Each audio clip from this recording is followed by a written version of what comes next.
for what?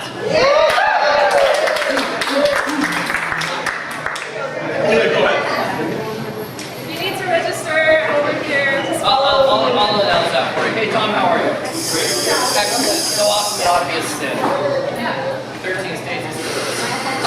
Okay, well, welcome everybody to tonight's meetup group. I first want to just give you each and every one of you a big giant hug for being here.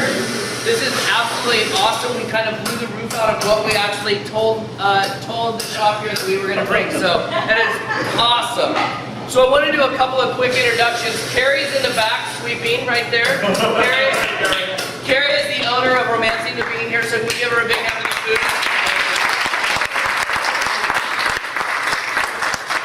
How many of you had the food tonight? It's awesome, right? Yes. Cool. So after the break, I'm going to ask you to fill out a little form for Carrie if you want to be on her email list. They don't spam you to death. They just will tell you about specials and so on and so forth. So if you want to join that email list, we would appreciate it, and it will make us look good, frankly. Okay. We're gonna take a 15-minute break at around 7:45. So we'll break from like 7:45 to 8. That's giving the kitchen a little warning. So if you want to get more caffeine, so on and so forth, you're more than welcome to do that. This group, just to give you kind of a background of this group, about 4 years ago this group started, and we were up to, a couple of years ago, we were up to about 100 to 200 people each and every month showing up for an event. We have vendors. It was a huge ordeal. And then I got lazy, all right, and did not stay consistent. Although this is my friend Mary Lou. The funny thing is, at one of our meetup groups, she actually shaved my head on stage, and we donated the hair to some oil boom project for when the Gulf was spewing out oil or whatever. So get to know Mary Lou. And the video is actually really funny, and I look much younger. So this group is on a rebuild, which is why we are so excited that each and every one of you are here. Because as this community grows and we rebuild it, I've partnered with Maurice Domino right here. You'll see, some of you know him. If you don't, you will tonight. And that way Maurice and I can maintain a consistency throughout. If he can't be here, I will. If I can't be here, he will. So this meetup group will take place each and every month. On the meetup itself, when you get home tonight, there will be an email in your inbox from meetup group that says, hey, how was whichever meetup group that you came. We have 3 meetup groups that we have combined here tonight. We have the Los Angeles Web Designer Group out of downtown Los Angeles. We have the Double Your Check Club out of the Valley. And we also have LA Marketing Boot Camp, right? So when you get that email, please rate the meetup group. It's very important. It really helps attract other folks. The flurry on meetup today and yesterday was like crazy. And if you are going to rate this meetup group anything less than 5 stars, please don't. Sometimes you gotta be blunt and just say what you want. No, here's why. Please call me or pull Maurice or I aside and say, hey, I didn't have a great time, here's why. Because I want the opportunity to fix whatever problems we have. Every meetup we have ever done has been rated 5 stars, with the exception of one time. A lady rated us a ½ star and gave us a scathing review. And so I called her because I was nervous. I called her and I said, come on in guys, we don't bite unless you pay extra. She rated us a ½ star, and the reason she did was she said, you know, I came into the room and everybody felt like they knew each other. It was such a great community. Nobody introduced themselves. Nobody made me feel welcome. And it just broke my heart. So I made us leave that up there rather than, and she wanted to go change it because I called her and I said, no, I want to leave that there as a reminder to always make sure that we mention how great the community is. Okay? So anything less than 5 stars, you guys call me? Promise? Commitment? Yeah. Okay. Yeah, I know, you're going to call me. You guys want to grab some holiday? Or you okay. Yeah, well, we've left a little train right here. Great. I didn't want to interrupt. No, that's cool. That's cool. That's cool. Business is business. You gotta sell. Just let us know if you have an agent because you're on camera. Yeah. This is not SAG-AFTRA approved. Where's the release form? So you guys that are here, as soon as we get started, if you guys want to juggle your chairs around and move it, we just wanted to make sure there was a clear exit in case we had a fire or patrons wanting to come in and get some coffee. Okay? Let's see. What else do I have? Oh, Violet. Violet, where's Violet? Violet's in the back, raising her hand. If you are not wearing a name tag, that means we want your cash. And so if you would see Violet, that would be great. This just helps us pay for the room. It'll help us bring programming in, so on and so forth. I'll announce now who next month's speaker is. Next month's speaker is Craig Duswalt. So how many of you guys know Craig? Oh, cool. Okay, awesome. So Craig will be our speaker next month. It'd be a great group if you would grab a carload of people and bring everybody down. We have not signed a contract. It may be here. Maybe Craig Duswalt Unplugged. Yeah, and it will be Craig Duswalt Unplugged. None of you even know Craig? What? I'm not saying anything. I'm just simply saying it will be Craig Duswalt, MTV Unplugged style. Okay. So, real quick, how tonight's gonna roll. I'm gonna introduce Maurice here in a second. He's gonna talk to you guys just about 5 or so minutes on speaking tips, how to speak better in public, so on and so forth. He's then gonna introduce me. We're gonna make it seamless, and I'm gonna talk a little bit about networking and how to network at a live event like this. And then we're gonna transition, and I'm gonna bring up the man of the hour, the star of the show tonight, David Fagan. How many of you guys have seen David speak or you know David? Oh, awesome. You know him? Cool. More than I thought. Those of you that don't, you are in for a treat, I promise. He's going to be amazing. And so what we'll end up doing is he'll take us to break, then we'll come back after break and we'll have David come back up. Fair enough? Yes.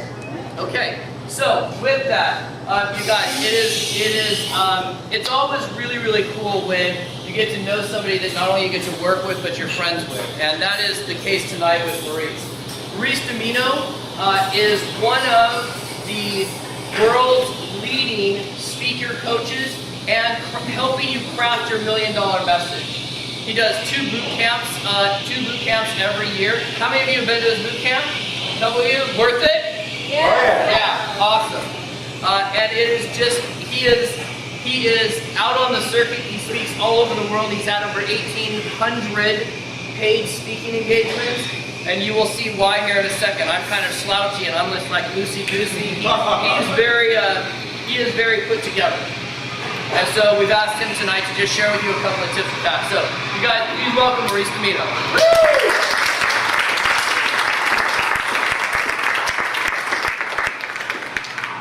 Question for you. Are you guilty of overnoting? Thank you. Well, I think Dick knows what that means. Overnoting, what does that mean? Well, that's a phrase that I came up with. About a week ago, I was on the road for national seminars. I was making appearances in Reno, Las Vegas, Salt Lake City, Chandler, and as well as El Paso, Texas. And I noticed as I was speaking, I heard a voice in my head. How many of you have a voice inside here? Let me raise your hand, okay? Those of you not raising your hands, you're sitting there. Should I raise my hand or should I? We all have that voice inside of our head. And as I was presenting, I heard this voice inside my head said, hey, tell the mirror story. And just as I was about to tell the mirror story, I heard another voice. Don't tell the mirror story. You're going to go over time. You're giving them too much content. And right then and there, I realized that we can be guilty of overnoting. Let me ask you something. How many of you are taking advantage of using the platform, of using public speaking to get your message out there? And how many of you, okay, thank you. How many of you would like to take advantage of this great vehicle known as public speaking? Right? Those of you that did not raise your hand, let me tell you something. You're missing the most important marketing tool you have, which is what? Your voice. Yeah, your voice, you! My gosh, if you can't tell me what you do for fun, what you're about, then why are you in this business known as entrepreneurship, network marketing, or in business, quite simply put? You see, I think we are guilty of overnoting. I know that when we go out to service organizations, animal clubs, everybody know what an animal club is? You got water buffalo, a moose, elk, those kind of people. You know, Usually they give us anywhere from 20 to 30 minutes to speak. And if you're new to this thing known as speaking, I know that you want to impress them. Right? Aren't I right? You want to impress them. So I know what's going to happen. You're going to fill that presentation with so much content to impress them that two things are going to happen. One thing is you're going to turn them off. You see, we have to understand one thing. I've done a lot of research on public speaking. But we have to understand that the human mind can take a list of 3 items. How many items? 3. 3 items, that's it. So if I give you 20 minutes to speak and you give me a laundry list of 20 items, trust me, this is what the audience is doing. They're working on item number 1. They're thinking about item number 2. They'll get to item number 3. They're not even paying attention to items 4 through 20. So you are putting your audience to sleep. So this is my suggestion to you. Don't go wide, go deep. Go what? Deep. Deep. In other words, in that 20 minutes, even in that hour, even if it's 90 minutes, even if it's one day, go deep. Don't overnote. In other words, don't give them too much information. Now, overnoting can happen when you're writing out your notes. You're just writing. I highly recommend owning a kitchen timer. All right? My girlfriend Heidi, we went out. My gosh, we shopped for a kitchen timer for her. Why? So that we could time each and every one of her speeches, and not only that, the kitchen timer's out in front of her when she does her new book, Sexy with No Boundaries, which I highly recommend to check out. It's very sexy. So there's that kitchen timer. So as you're writing it out, this is my suggestion. No matter what time they give you, always subtract a few minutes. So what are you going to give? What are you going to do every time they give you a time to speak? Subtract. That's right, DJ. You're going to subtract. And this is my rule. If it's 20 minutes, maybe 2 or 3 minutes, speak for 17 minutes. If it's an hour, this is when you start subtracting 5 minutes. So if they give you an hour, it's 55. If it's 90 minutes, it's 85, so on and so forth. Why? So that you do not overnote. You go deep in your topic. Let me tell you something. If you only have 20 minutes to speak, ladies and gentlemen, go deep. Right? I know Mary Lou with her services and what she provides, she's an expert in her field, yes? Yeah, she's an expert. Do you know by the sheer act of her getting up in front of the room, we already know that she's an expert. So why go wide? Let me know that you are an expert in it. Now I know Nicole Rhodes here, she's an expert in vision boards. Okay, let me tell you something. I'm reading the program, I know that about her, so she doesn't have to go into every single benefit. Instead, give me a particular point about vision boards. So my tips on public speaking is this. Do not overnote. While you're writing out your presentation, and let me tell you something, even when you're presenting, you're going to think that the audience is not paying attention, they're going to sleep. No, you're just lulling them into submission to know more about you. Alrighty, so even when you present, trust me, trust whatever you've written there. And if you want to learn more about that, this is simply a blog that I posted last week on tips on public speaking on my website, mauricedimino.com. And I encourage you to visit. There's many various tips on speaking. Leave a comment, join the family as I like to call it, and I would love to know what your tips on public speaking. Let me ask you something. Was this of value to you? Yes. So the next time you go present, well, the first thing I'm going to say is this. The next time if somebody offers you a speaking opportunity, what's your first answer? Yes. Yes, definitely. And then you figure it out afterwards. But as you're figuring it out, remember, do not overnote. Right? Good stuff, yes? Yes. Was that the value? And if I may dovetail what Casey said, and that's what we want to do with these meetups. We want to share with you, this is for business owners, entrepreneurs, our LA web and design people, our W Check Club people, all these various people. We want to make sure that you're successful out there. I love working with Casey because we have the same mantra, if you will. We've seen success, and now we want to share it with you. Is that all right that we do that? Yeah. All right, fantastic. Speaking about sharing, I'd like to invite up now my business partner this meetup, as well as in conferences and all that. Let me tell you something. I met him at his meetup. I walked into this place, there's vendors, there's 200 people, and I'm meeting Casey Everhart. Oh my gosh! And here, 2 years later, I consider him one of my best friends, colleagues, and advisor. And I suggest that's exactly what you should do. Find your advisor. So now, on tips on networking, I can't think of a better person, ladies and gentlemen, Casey Everhart, tips on networking.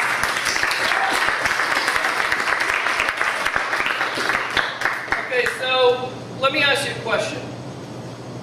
How many of you came here tonight with the mindset that you're going to buy something? Look around the room. Would you say that's fair enough whenever you go to a networking group like this? You don't ever go with the mindset of buying, right? So why do you guys show up here thinking you're going to sell yourself to these people? How many of you showed up tonight thinking you're going to sell something? Now you're going through the voices in your head. You're like, shit, yeah, I paid $10, I'm going to sell something. Right? So let's talk about the 72 tips to networking. Go wide. I'll give you the first 5 and sell you the rest. No, just out of curiosity, how many people have seen me in a speaking presentation, not in a meetup group, but like in an actual presentation? That's so weird, like this, okay. Awesome. So here's the deal. I have a blog called The Ideal Networker, and I'm really kind of a specialist in how to build a network or a community of people and make them feel special while doing it. So here are a couple of ideas. First off, I always know that when we go to an event, nobody is there to buy anything. So I never sell anything. It's a networking group. It's not net selling, it's not net buying. So the first thing I do. Secondly, I never ever take business cards to a networking event. Right? Anybody? Those of you who see me, why? Because you want to contact them, you don't want them contacting you. Right, if I give you my business card, you're going to put me on your list and try to sell me crap. However, if I take your business card, I'm going to put you on my list and I'm going to try to sell you my crap. Right? It's really about the flow of information on some level, right? The reality is that we're never going to work with everybody in the room, so we have to be a little bit discerning of who we want to work with. So if you don't take business cards, you don't ever have to get contacted by somebody you don't want to work with. It's just different from Casey, right? Secondly, when I go to an event, I am very aware that if my product, good or service, was applicable to somebody in this room, think about this. If I sold I don't know, let's just call it a widget. I sold a widget. Is there a high likelihood that my widget is going to be a perfect match for each and every single one of you in the room? No. Right? So a lot of people will go to a networking event and they'll just randomly bump into people and start trying to hawk their service. Hey, let me tell you all about me. Hey, let me tell you all about me. Hey, let me tell you all about me. And then at the end of the day you go, whew, I worked really hard. I shared my presentation with 42 people tonight. I handed out my card 65 times. I have a coaching client who literally came to me and said, I'm having no luck at networking events. And I said, okay, what's your goal when you go to a networking event? And she literally told me, my goal is to make sure my business card is in the hands of every single person in the room. So we went to an event and I literally watched her, and this is what she did. Hey Steve, hey Amy, hey Mary Lou, hey Marissa, hey Roslyn. Hey, it was obnoxious, right? So, I'm supposed to I'm not supposed to like turn my back to the audience. Speaking tip number 2. Right, so when I go to a networking event, I'm always, and I'm going to take a phrase from David Fagan here, I want to always put the odds in my favor. I want to play the odds. So there are 5 people that I'm going to get to know at every single networking event. It doesn't matter what event. You don't call it a barbecue, call it a funeral, call it a networking event. It doesn't matter. It's the same 5 people at every single event. Right? First person, speaker. Why? They're the expert. This is Carrie Williams. She runs a meetup group. She's also a coach. She coaches primarily in the creative space with actors and creative types. She has a meetup on her own. If you're an actor or you're a creative type, you want to get to know Carrie Williams. Carrie, raise your hand. Why do you want to get to know the speaker?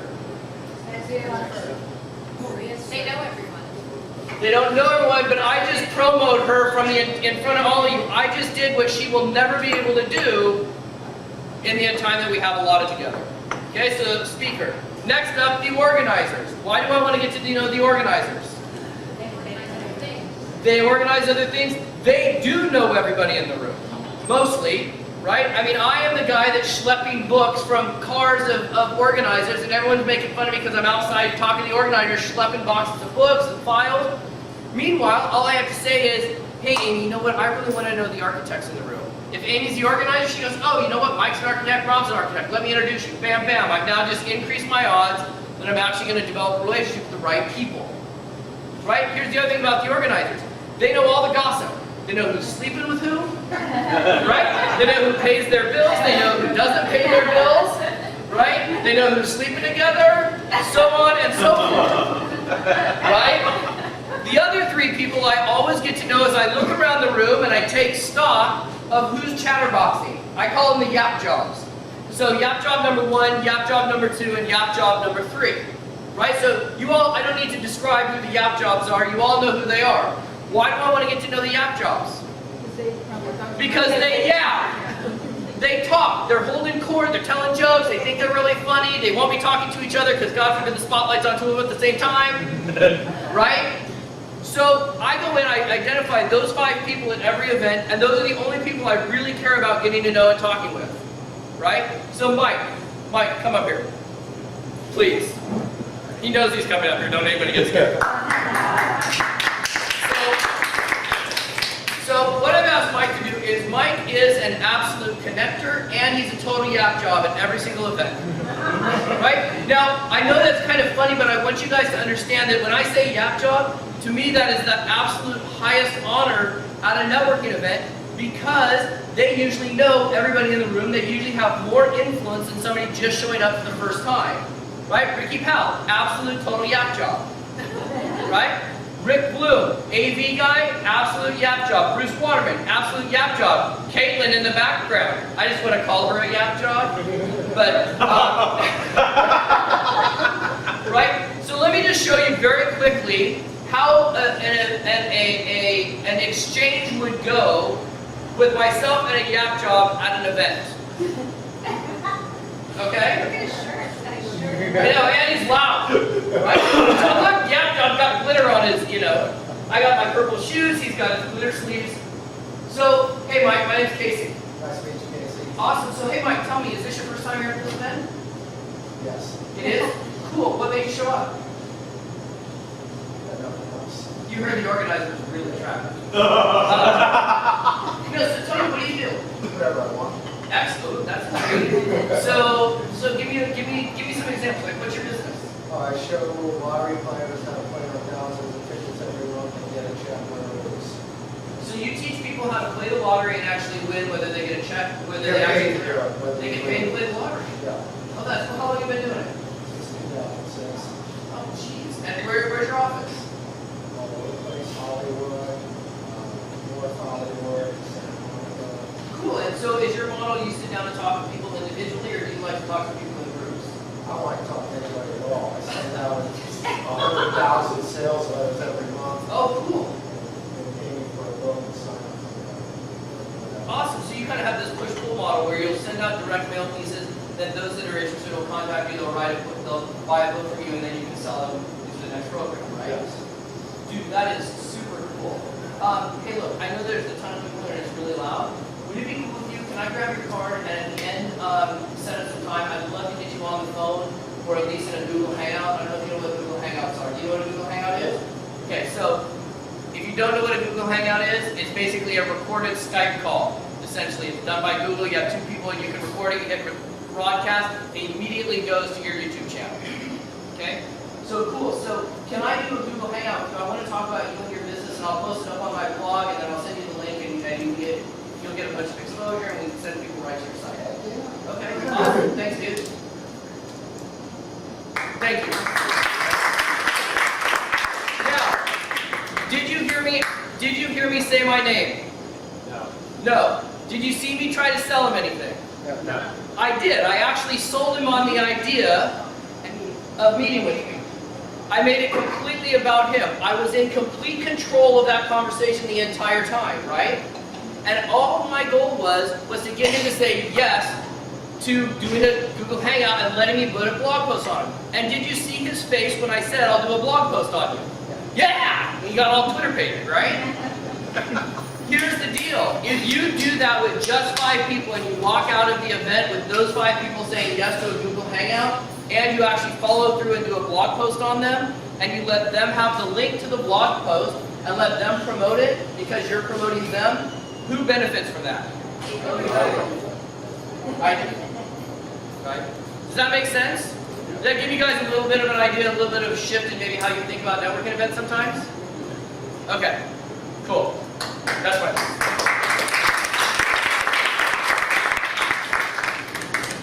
Okay. There are only a handful of people that I get absolutely inspired by and learn from and am fortunate enough to call my friend, my peer, my mentor, and just all around amazing dude. And tonight is really special for both Maurice and I because David Fagan, who I'm going to bring up here in a second, is one of those guys. He's super charismatic. He is an international speaker, trainer, author. He's going to talk about one of his books, a couple of his books. We have 2 books here of his tonight, Cracking the Icon Code, which is, if you do not have a copy of Cracking the Icon Code, we're going to raffle a few off. I promise you this book will change your business forever. It is that cool. It's a 3-hour read. It's exactly from takeoff to landing from Dallas International Airport to Los Angeles International Airport. It's exactly that long to read it. David has given thousands of people an opportunity, a chance to be better people, to be better business people. He is the owner of LCO, which is the 3rd largest PR agency here in Los Angeles. He works with celebrities, he works with speakers. Make sure he tells you how big his family is, because that means he's crazy. And I've watched him speak over the past few years, and every single time I like to sit in the back and I overnote. Because he's that absolutely amazing. So you guys, please, a huge screaming round of applause for Mr. David Fagan.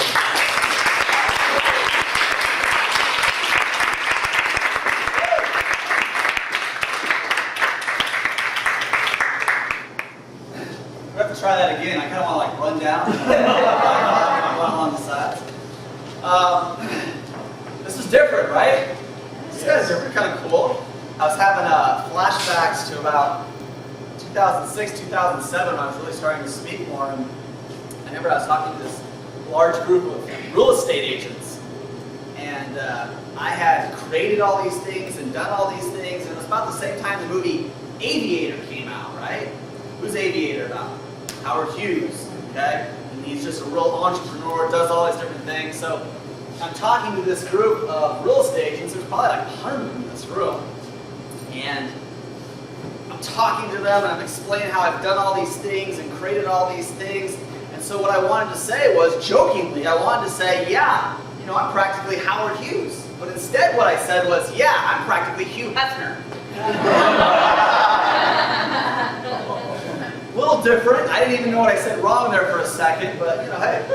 So, guys, fail forward, right? Fail forward, get up, make big mistakes. Hopefully I won't say anything quite that wrong tonight. These days I don't feel like Hugh Hefner or Howard Hughes. But I thought I'd give you guys something that you could use. And to make sure that we do that, after the break, I want to do a Q&A and really, answer questions for you guys. And make the information as specific to you as we possibly can. It's always my goal to make sure you guys get something out of this. Let me tell you another story here real quick. By the way, do you like stories? Yeah. You all like stories, right? I call it the story effect. I'm sure Maurice would tell you this. The story effect. And people remember stories. They like stories. And since the dawn of time, we've been drawing on the cave walls, right? Because we love the story. Kids, tell me a story, tell me another story. We love stories. So, I kind of tell you this because you guys are a little bit more experienced. I saw how many hands went up in the air, and speakers, things like that. So, I'm going to kind of invite you to do something a little bit different today. Because you guys are more experienced, what you're going to see is a presentation, and then kind of a presentation under the presentation. Okay? I want you to see if you guys can kind of catch it. Not just what I'm saying, but what I'm doing and maybe even why I'm doing it. Does that sound good? Sure. Some stories, presentation under the presentation. By the way, is it okay if I just give you a few things really quick? Oh, yeah. Something? Well, I did bring a couple of my books, and And so for some of you who don't feel lucky and you don't want to just try to win by raffle, by luck, what a terrible way to live your life. You're hoping to get lucky, right? It's a terrible way to live your life. So what I'm going to do here is, I want to give away one of these books, Cracking the Icon Code. This book helped me get into Forbes last year. I was in the LA Business Journal. Anyone want these? Yeah. Okay. Okay, go ahead. Go ahead. Go. Do you want it? She's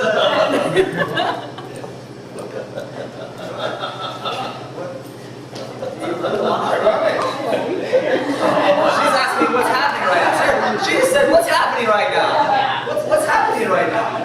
Creating You know what's happening right now? Creating a buzz. Are you going to take it? Guys, if you want something, come take it! Why is there a natural instinct to just sit there? Yeah, let me raise my hand. As if I'm going to come to you? I'm already giving you a free book. Get up, come get it. By the way, is that kind of arrogant to want you to come get my book? I'm just trying to give you something. Right? So, presentation into the presentation. Alright, okay, so maybe we're going to do things for a reason here. Story, power plant, okay? Picture this power plant, true story, power plant. Humming along, a little bit of a hum. Everything's going perfect. There's power to the city. Okay, power to the city, everything's good. You gotta have power even just to be safe, right? All of a sudden, something cracks. Half the city goes out of power, no power. Got a bunch of people in white coats running around the power plant trying to figure out what's going on.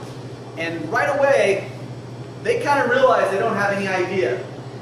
And somebody says, hey look, we're probably going to have to call somebody in here. We're going to have to probably do it fast. There's this guy.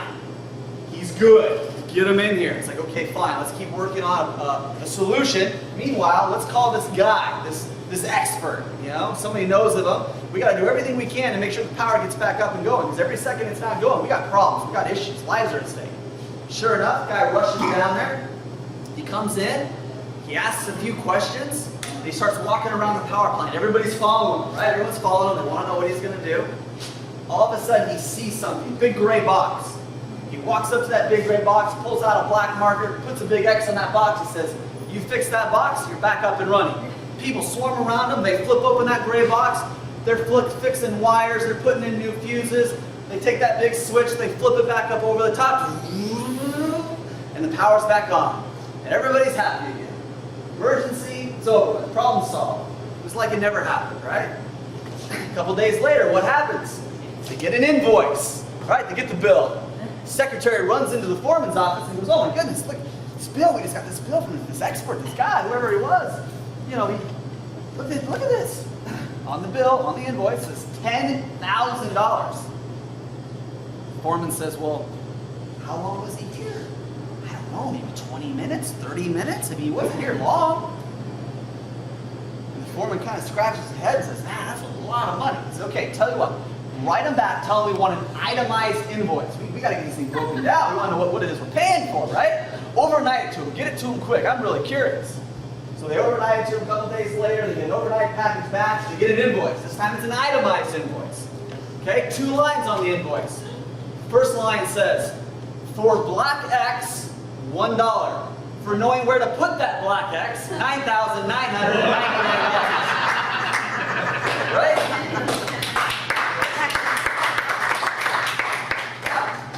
Guys, this is how we need to live our lives. You know, we need to be the expert. We need to be on people's minds before the problem ever exists, before the need is ever there. So do we need to be there before or after? Before. Before. We got to be there before. Right? Before. People don't buy when you're ready to sell. They buy when they're ready to buy. It's your job to stay in the forefront of their minds so that when they do need or your service, they already know they're going to go to you. That's lesson number 1 right off the bat. You know, that person was positioned as the icon in his industry. That was the expert. That was the celebrity expert. They already knew of him. Right? And then, of course, the next and most important thing is for the people that know where the solution is at, they'll pay you a lot of money. You know, if you know what you're doing.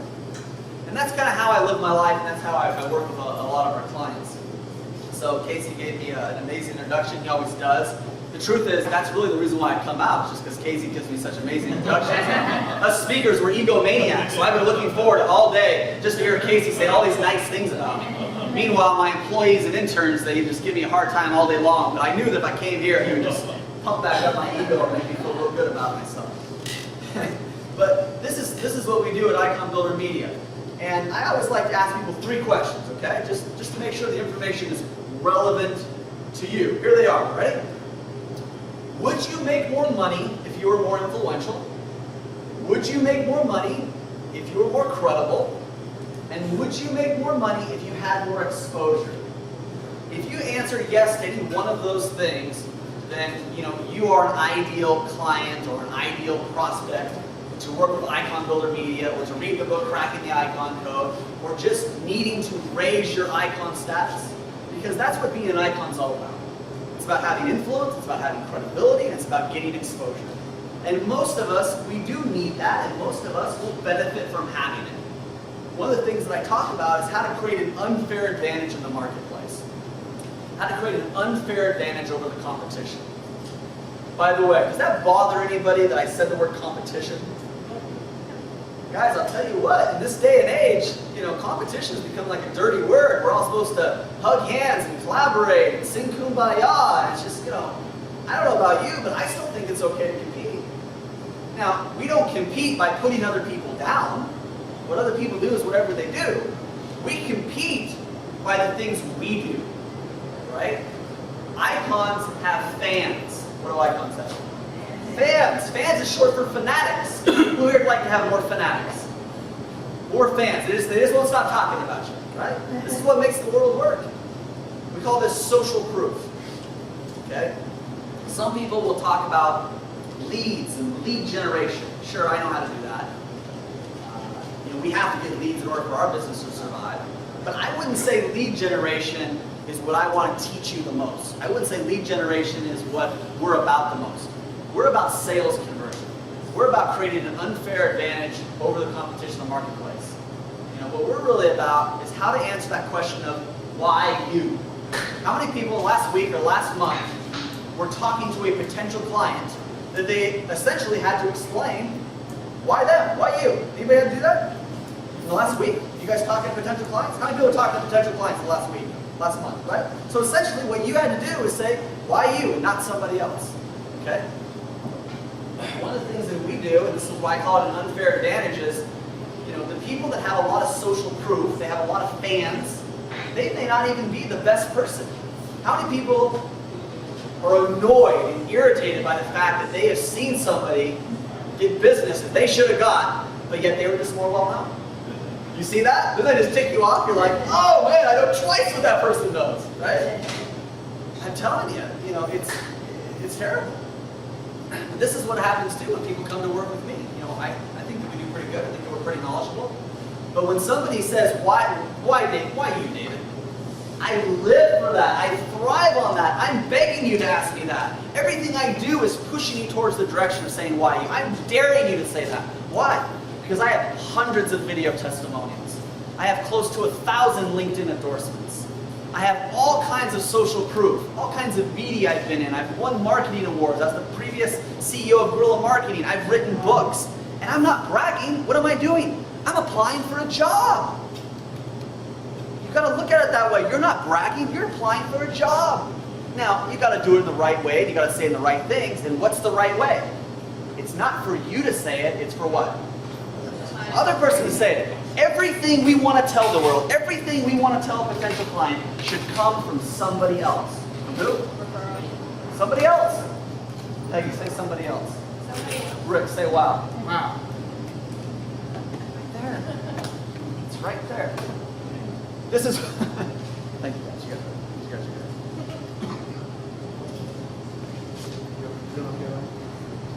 Well, Mike brought you out here. Is this everything you bargained for?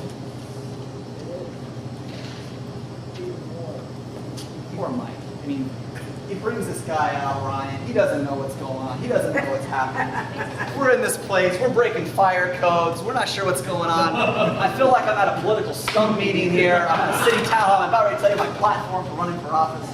We're having fun, though, right? Guys, it's social proof. We need social proof. We got to get more testimonials. We got to get more endorsements. We got to win more awards. We got to be featured on the media. These are the things that will help separate us from the what? Competition. Absolutely right. We got to separate ourselves from the competition. So this is what we want to work towards, and this is kind of what we do at Icon Builder Media, and this is what we teach in the book Cracking the Icon Code, is how do you raise your icon status? Do you think being a speaker raises your icon status? Yeah. Maurice, this is what he teaches you. Get up, speak, get out in front of a group. Right? This is so important. Okay? What happens when you're on TV? Guys, write this down. Write down this groundbreaking idea. Visibility equals credibility. It shouldn't be this way. It really shouldn't. But that's the way it is. Visibility equals credibility. Okay, there was a day and age, 20, 30, 40, 50, 60 years ago. You want to be on the cover of Time magazine? You know, you want to be on, New York Post or something like that? You're winning a Nobel Peace Prize. You're inventing something, right? Now who's on the cover of all of our magazines and newspapers? Oh, the Kardashians. Yeah.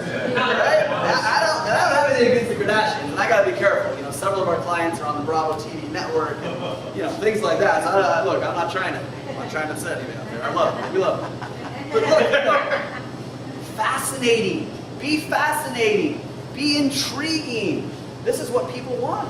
They want somebody who's fascinating and intriguing. Some people think, well, I know more than anybody else. I don't care. And guess what? Nobody else does either. You can know the most, but be the least, and it's going to get you nowhere fast. You can know the most and be the least. Isn't that strange? It is. It's really unfortunate. So if I'm going to tell you to do something today, get a bunch of social proof, start getting a bunch of fans, start learning ways to become fascinating, start learning ways to become intriguing, and that's not easy for some people. How many people here just feel more comfortable hiding out behind the computer screen? Hiding out in office? Yeah, no, it is. Really only one? Seriously?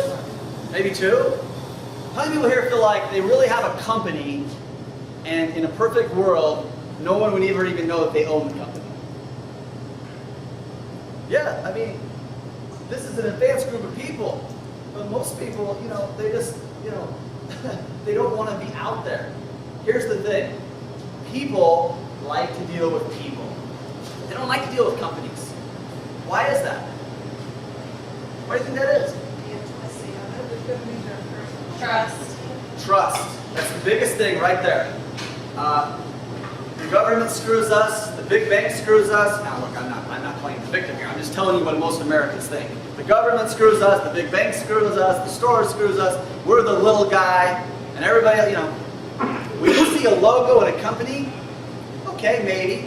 Maybe if it's built something up. But most of the time, you see that, you're disconnected. Now you see a person, it's easier. Right? And that's what I tell people. Start with yourself first. Build your business around yourself first. As time goes on, you can disconnect it, separate it, and kind of have equal things. Microsoft, Bill Gates. Apple, Steve Jobs. Both these people had their own personal brand. It was every bit as important as their company brand. Now some people, all they have is a personal brand. What's the problem with that?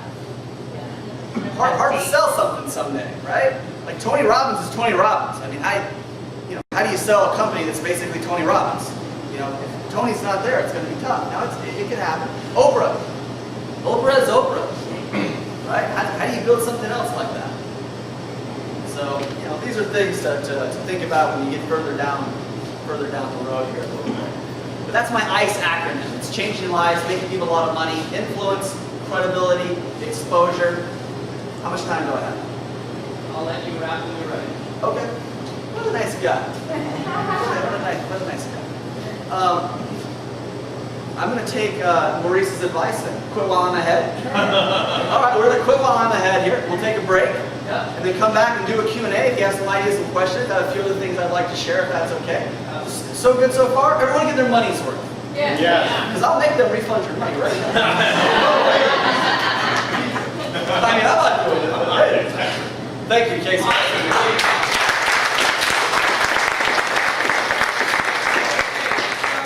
And we're going to do a quick 10-minute pee, coffee, Coca-Cola, whatever you got to do. Mix, mingle. We're going to come back literally in 10 minutes. We're going to give away some books. We're going to bring David back on. And we're going to have another after... somebody, wait, I'm going to stall so Amy can pee. Because I can tell she's doing the pee-pee dance like nobody